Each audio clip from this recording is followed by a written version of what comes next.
Hi guys, তো বিয়ে বাড়ি পার্ট 2 নিয়ে চলে এসেছি। আর এটা হচ্ছে 20 তারিখে। দেখো এত পরিমাণ বৃষ্টি হচ্ছিল। সেদিন ছিল শনিবার, সকাল 11টা থেকে প্রায় 2:30 3টে পর্যন্ত বৃষ্টি হয়ে গেছিলো। আর এই জামাটা তো আমি অনেক দিন আগের দিয়ে বের করে রেখেছিলাম পরবো বলে।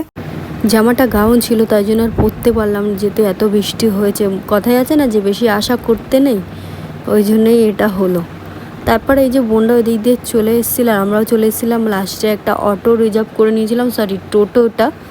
তারপরে এই যে এখানটায় এসে টোটোটাও খারাপ হয়ে গেল। বলে না কপাল খারাপ থাকলে সব খারাপ হয়। বিরাটিতে এসে মানে স্টেশনে যেতেও 10 মিনিট মতো লাগতো। আর এই যেখানে আমি একটা ভিডিও ফাস্ট করে দিচ্ছি, এই ছেলেটা দেখো লাইক দেখাচ্ছে, সেটা আমি বুঝতে পারিনি। পরে ভিডিওটা যখন এডিট করছি তখন দেখতে পেয়েছি। তারপরে যেখানে হাসছিলাম যে টোটোটাও খারাপ হয়ে গেল। তারপরে এই যে সবাই হেঁটে হেঁটে চলে গেলাম, প্রায় 10 থেকে 15 মিনিট মতো লাগলো বিরাটি স্টেশন যেতে। তারপরে স্টেশনের এখানে চলে আসলাম ট্রেন ধরবো বলে। দেখলাম যে এখানে এসেও অনেকক্ষণ ট্রেন লেট, অলরেডি 3টে বাজে যখন আমরা যাচ্ছি, 3:10 ফস।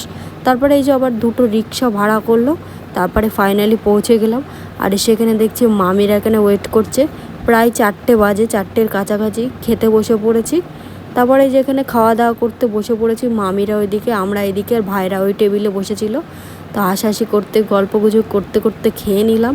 তারপর এসে দেখলাম যে বউ এই যে এখানে বসে আছে, সেইভাবে ফটো ভিডিও কিচ্ছু নেওয়া হয়নি, এইটুকানি। তো কেমন লেগেছে মিনি ব্লগটা অবশ্যই কমেন্ট করে জানিয়ে। আর এসে এখানে এরা দেখছি